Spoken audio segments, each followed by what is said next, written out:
start with the chapter 6 of environmental education, that is environmental management। इस chapter में हम लोग पढ़ेंगे कि environmental management को लेके क्या क्या अप्रोचेस हम फॉलो कर सकते हैं। नाउ वी नो कि जब हम बात करते हैं सोशियो इकोनॉमिक डेवलपमेंट की, तो उसमें एक साइड पे सोसाइटी है और साथ साथ इन्वायरमेंट के ऊपर भी हम लोगों ने जोर देना है, because development effects the environment, ये हम ऑलरेडी स्टडी कर चुके हैं। सो इसमें क्या क्या किया जा सकता है। First is there should be effective economic policies, जो भी पॉलिसीज़ बनती हैं they should be effective. Second is environment की मॉनिटरिंग करना थ्रू इन्वायरमेंटल इंडिकेटर्स। अगर कोई जो है इन्वायरमेंट में चेंजेस आ रहे हैं वो हमें इंडिकेटर से थ्रू पता लग जाते हैं। उसके अलावा सेटिंग अप इन्वायरमेंटल स्टैंडर्ड, कुछ स्टैंडर्ड सेट करना कि क्या लिमिट होनी चाहिए पोल्यूशन की या इन्वायरमेंट के लिए क्या स्टैंडर्ड है।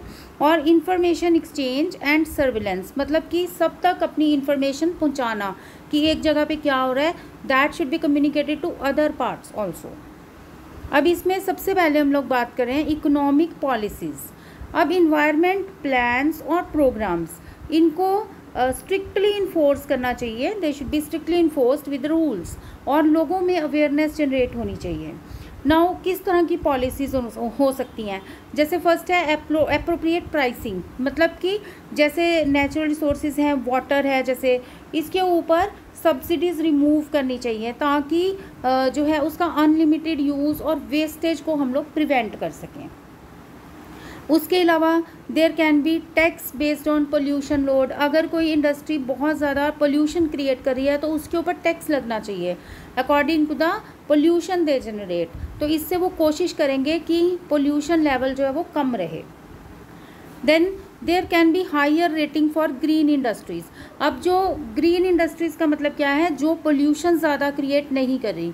अब हो सके तो हम वाटर को ट्रीट करें, जैसे यहाँ पर दिखाया प्राइमरी ट्रीटमेंट में हम मेन वेस्ट उसमें से रिमूव कर देते हैं, और जो वाटर होता है उसको हम लोग जो है आगे सेकेंडरी ट्रीटमेंट उसका करते हैं, जिसमें लिविंग ऑर्गेनिजम्स को यूज़ करके उसको प्योरीफाई किया जाता है, और फिर उसका जो वेस्ट बचता है उसको हम लोग किसी और काम से यूज़ कर लेते हैं, लाइक हम उसका कंपोस्ट बना लेते हैं, खाद वगैरह तैयार कर लेते हैं, ठीक है, तो उसका मल्टीपल यूज़ हो जाता है, और वो जो वाटर है वो दोबारा से रिसाइकल हो जाता है और फिट हो जाता है यूज़ करने के लिए।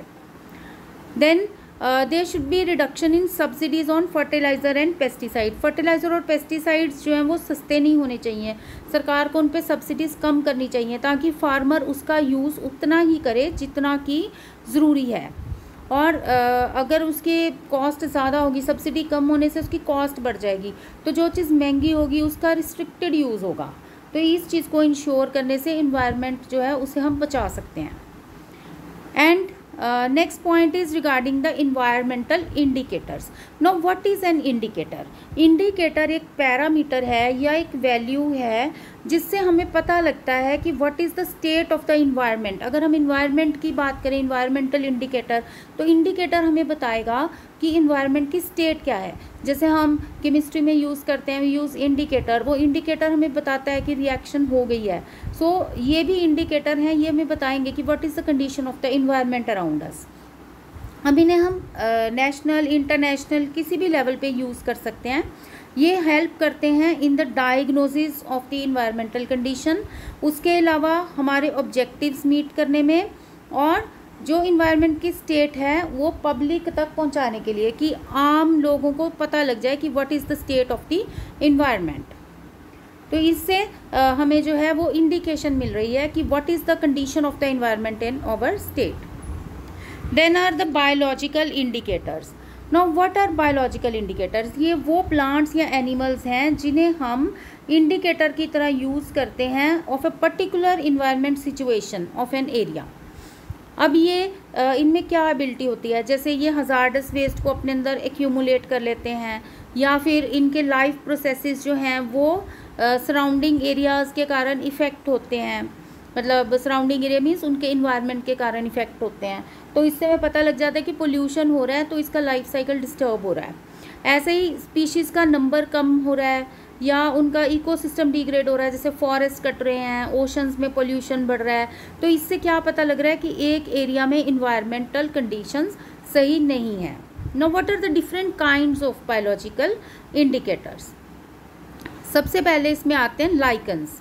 लाइकन्स जो हैं वो एयर क्वालिटी को इंडिकेट करते हैं, क्योंकि ये पोल्यूशन वाले एरिया में ग्रो नहीं करते, स्पेशली जहाँ सल्फर डाइऑक्साइड और नाइट्रोजन डाइऑक्साइड हो। तो लाइकन्स हमें इस तरह से देखने को मिलते हैं, जैसे ये रॉक्स के ऊपर हमें ये ग्रोथ दिखाई दे रही है, यहाँ पर दिखाई दे रहे हैं। तो ये क्या है, ये लाइकन्स हैं।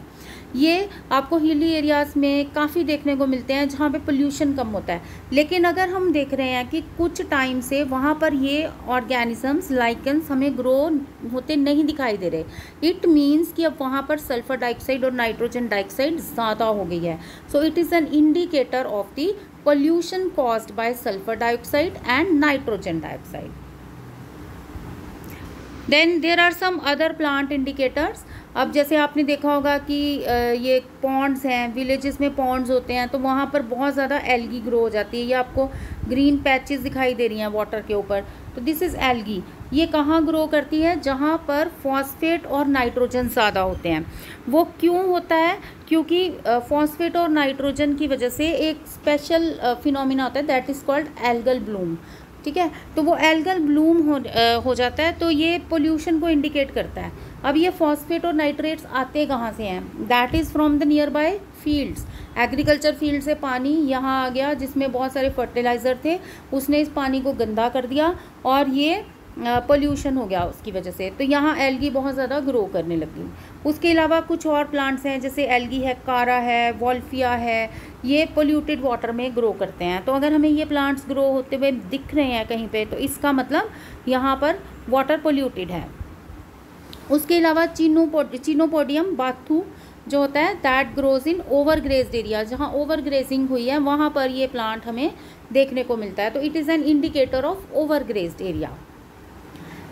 ऐसे ही जो मॉसिस हैं, फर्न्स हैं, ये मॉसिस हैं और ये कुछ एक फर्न्स हैं, ये हमें दिखाई देती हैं इन द वाटर लॉग्ड, यानी जहाँ पानी जमा हुआ है, और पुअरली ड्रेन्ड सॉइल में। पुअरली ड्रेन्ड मतलब जहाँ पे पानी पूरी तरह से निकलता नहीं है।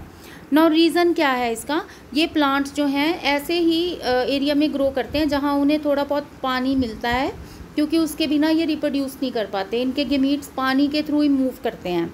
तो ये प्लांट्स हमें ऐसे एरियाज़ में मिलेंगे जहाँ थोड़ा बहुत पानी जमा रहता है सॉइल में। देन यहाँ पे कुछ फर्न्स हैं, जैसे ये टेरिस आप देख सकते हैं, that grows in the areas जहाँ पे पहले फॉरेस्ट के कारण वो एरिया डिस्ट्रॉय हुआ है। So these are different indicators. ऐसे ही किसी जगह पे बहुत ज़्यादा आपको वेजिटेशन देखने को मिल रही है, प्लांट्स बहुत ज़्यादा देखने को मिल रहे हैं, इट मीन्स कि वो फर्टाइल लैंड है। और किसी जगह पर आपको लैंड पे कम प्लांट्स देखने को मिल रहे हैं, so that is an infertile land, कि वहाँ पर ज़्यादा प्लांट्स नहीं हैं। ऐसे ही कुछ एनिमल्स भी इंडिकेटर्स हैं। इन एनिमल की पॉपुलेशन में इंक्रीज़ होना या डिक्रीज़ होना, ये भी इंडिकेट करता है पोल्यूशन को। जैसे पोल्यूशन के कारण उनका फूड कम हो जाता है, फूड ख़राब हो जाता है, और वो उस गंदे फूड को कंज्यूम करके वो बीमार हो जाते हैं, उनकी डेथ रेट ज़्यादा हो जाता है, तो इनकी पॉपुलेशन के ऊपर उसका बुरा इफ़ेक्ट पड़ता है। अब जैसे एक एग्जांपल यहाँ पे दी है, वल्चर्स जो कि डेड बॉडीज़ पे फीड करते हैं, इनकी पॉपुलेशन कम हो गई। रीज़न क्या था कि बफेलोज़ को मिल्क प्रोडक्शन के लिए एक मेडिसिन दी जाती है, डाइक्लोफिन। तो वो उनकी जो बफेलोज़ की डेड बॉडी है उसमें भी वो उसके टिश्यूज़ में ये मेडिसिन है। तो जब ये वल्चर उसको फीड करते हैं तो इनको नुकसान होता है उससे, तो उससे क्या हुआ, इनकी पॉपुलेशन कम होनी शुरू हो गई। So this is one example of animal indicators. Then there are microbial indicators. अब हम जैसे बात करते हैं कि ये पानी गंदा है, इसमें बैक्टीरियाज हैं, तो इसका मतलब क्या है कि वो भी इंडिकेटर का काम कर रहे हैं। जैसे ई कोलाई बैक्टीरिया अगर हमें वाटर में मिल रहा है तो इसका मतलब सीवेज वाटर है, क्योंकि ई कोलाई जो है वो सीवेज में पाया जाता है। ऐसे ही कुछ ऑर्गेनिजम्स हैं जिनके अंदर कुछ स्पेशल प्रोटीन्स बनते हैं, they are called as stress proteins. ये कब बनते हैं, जब वो कैडमियम या बेंजीन जैसे पोल्यूटेंट्स जो हैं उनको मिलते हैं, तो ये प्रोटीन्स उनकी बॉडी में बनते हैं। तो ये भी एक तरह के इंडिकेटर्स हैं। No next is setting of standards. पहले हमने दो चीज़ें की, एक तो इकोनॉमिक पॉलिसीज़, दूसरा इंडिकेटर्स। अब तीसरी हम बात करते हैं सेटिंग ऑफ स्टैंडर्ड्स की। Now there is a body called Ministry of Environment and Forest, MOEF। इसकी फुल फॉर्म भी हमें एग्ज़ाम में आ जाती है। तो इन्होंने कहा है कि there should be certain standard, इन्होंने कुछ स्टैंडर्ड सेटअप किए हैं फॉर इन्वायरमेंटल मैनेजमेंट और क्लीन टेक्नोलॉजी को डिसएमिनेट करने के लिए, फैलाने के लिए। इन स्टैंडर्ड्स को बोलते हैं, जैसे इसमें दो आ जाते हैं, one is ambient standard and second is emission standard. No ambient standard क्या है?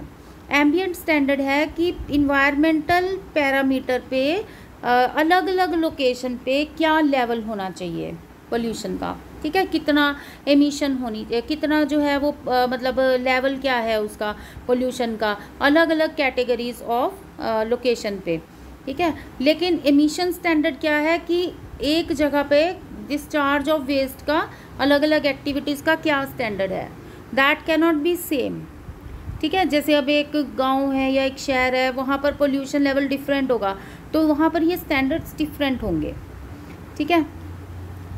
तो these are two different kind of standards, ambient and emission standard. Now these standards, अभी हमने बात की है, they can not be universal, even हर एक कंट्री की अपनी पॉलिसीज़ हैं, वहाँ की अपनी प्रायोरिटीज़ हैं, रिसोर्सेज हैं, उनके हिसाब से ये स्टैंडर्ड यूनिवर्सल नहीं हो सकते, they vary as the country develops. So ये स्टैंडर्ड जो है, अभी जैसे यूएसए जैसा कंट्री है या इंडिया जैसा कंट्री है, दोनों में स्टैंडर्ड डिफरेंट होंगे। Then is environment management system. Now there are certain bodies in independent organisations को हम लोग कहते हैं सर्टिफायर्स, जैसे ISO sorry, that is international organisation for standardisation. ऐसे ही IAF है, इंटरनेशनल एक्रीडिएशन फोरम, ये वेरीफाई करते हैं कि इन्वायरमेंट मैनेजमेंट सिस्टम कैसा है अलग अलग इंडस्ट्रीज़ के लिए। अब इन्हें कुछ स्टैंडर्ड इन्वायरमेंट प्रैक्टिसेस वगैरह अडॉप्ट करनी पड़ती हैं, अपने जो डॉक्यूमेंट्स उसके लिए तैयार करते हैं, मॉनिटरिंग करते हैं, और ये देखते हैं कि जो इमिशन स्टैंडर्ड सेट है कि एक पर्टिकुलर तरह की एक्टिविटी के लिए क्या स्टैंडर्ड होगा, उसे इन्फोर्स करते हैं। ये सब इनका काम है। तो ये सर्टिफाई करते हैं अलग अलग ऑर्गेनाइजेशंस को, इंडस्ट्रीज़ को, कि वो उन नॉर्म्स को फॉलो कर रहे हैं कि नहीं कर रहे हैं। ऐसे ही इको मार्क स्कीम है। सो कंज्यूमर अवेयरनेस को इंक्रीज़ करने के लिए इंडिया की गवर्नमेंट ने एक स्कीम लॉन्च की है, जिसमें इन्वायरमेंट फ्रेंडली प्रोडक्ट्स की लेबलिंग की जाती है। उसमें जो है इको मार्क जिस भी प्रोडक्ट के ऊपर है तो ये माना जाता है कि ये इन्वायरमेंट फ्रेंडली है। तो जैसे आप यहाँ देख सकते हैं अर्दन पॉट, तो दिस इज़ अर्दन पॉट। क्यों है उसका साइन? क्योंकि जो मिट्टी है वो बहुत प्योर है, that is part of our environment and it is pure. तो ये अर्दन पॉट प्योरिटी का जो है वो सिंबल है। सो इसलिए जिस भी प्रोडक्ट के ऊपर ये मार्क है, it means that is safe for the environment. Next is information exchange and surveillance. अब ministry of environment and forest ने जो है वो नोडल एजेंसी है फॉर डिसीजन मेकिंग, मतलब मेन एजेंसी है जो डिसीजन लेती हैं और सारी इन्फॉर्मेशन लोगों तक पहुंचाती है ऑन द इन्वायरमेंट। अब इन्होंने अपनी एजेंसीज़ के थ्रू फॉरेस्ट कवर के ऊपर इंफॉर्मेशन इकट्ठी करना, पोल्यूशन को कंट्रोल करना स्टेट में, और इन्वायरमेंटल इश्यूज़ के ऊपर डील करना, ये सब इनका काम है। और हर एक स्टेट जो है वो सेंटर तक ये इंफॉर्मेशन पहुंचाती है। अब इसी के अंडर एक नेशनल इन्वायरमेंट इंफॉर्मेशन सिस्टम है जिसे एनविस कहा जाता है, इन्वायरमेंट इंफॉर्मेशन सिस्टम। ये एक डिसेंट्रलाइज्ड नेटवर्क सिस्टम है। Now what is mean by decentralised? Decentralised का मतलब होता है जिसका एक फोकस नहीं होता, यानी कि हर एक स्टेट में इनकी ब्रांचेस होंगी, वहाँ पर वो अपने अपने एरिया का इंफॉर्मेशन कलेक्ट करेंगे and they will send it to the centre, और ये इन्वायरमेंट और उससे रिलेटेड एरियाज़ के फील्ड में होगा। अब इनमें जो नेटवर्क्स अलग अलग एरियाज़ हैं उनको हम नोड्स बोलते हैं। They are called as ENVIS centres and they are located throughout the India. अब इनकी ये वेबसाइट है जो इंडिया की है, एंड स्टेट, अगर हम पंजाब स्टेट का देखना चाहते हैं तो पंजाब के लिए ये इसकी इंफॉर्मेशन हमें यहाँ पर असेसिबल है। Then next is regarding SDNP, sustainable development networking programme. ये भी एक डिसेंट्रलाइज्ड इंफॉर्मेशन नेटवर्क सिस्टम है जो हमें pollution, biodiversity, wild life conservation, agriculture, biotechnology, poverty और क्लाइमेट चेंज, जो कि ये सारे एरियाज़ इन्वायरमेंट से रिलेटेड हैं, इनके ऊपर इंफॉर्मेशन प्रोवाइड करता है। और ये एनविस के साथ मिलके ही काम करता है। ये इसकी वेबसाइट है, हम इस पे विज़िट करके रिसेंट डाटा एक्सप्लोर कर सकते हैं। Now regarding last of all environmental awareness. Environmental awareness के लिए अलग अलग तरह की रैलीज़ की जा सकती हैं। There can be national environmental campaigns, there can be films which are related to environmental issues। उसके अलावा कम्युनिकेशन और अवेयरनेस प्रोग्राम्स हो सकते हैं, इको क्लब्स हो सकते हैं, पर्यावरण वाहिनीज़, ये मोबाइल सर्विस है, मूव करके एक जगह से दूसरी जगह जाके इन्वायरमेंट रिलेटेड अवेयरनेस लोगों में जनरेट की जा सकती है। सेमिनार्स हो सकते हैं, symposia, conferences, workshops on the theme of environment. So these are the different ways जिसके साथ हम लोगों में अवेयरनेस जनरेट कर सकते हैं regarding the environment. So this was about this chapter. आज के इस पार्ट में हम लोगों ने स्टडी किया कि जैसे सबसे पहले कि हमें जो है इकोनॉमिक पॉलिसीज़ में क्या चेंज लाना चाहिए, फिर हमने इंडिकेटर्स का रोल पढ़ा, फिर इंफॉर्मेशन सर्विलेंस की बात की, and last of all we studied कि लोगों में अवेयरनेस किस तरह से जनरेट की जा सकती है। Thank you.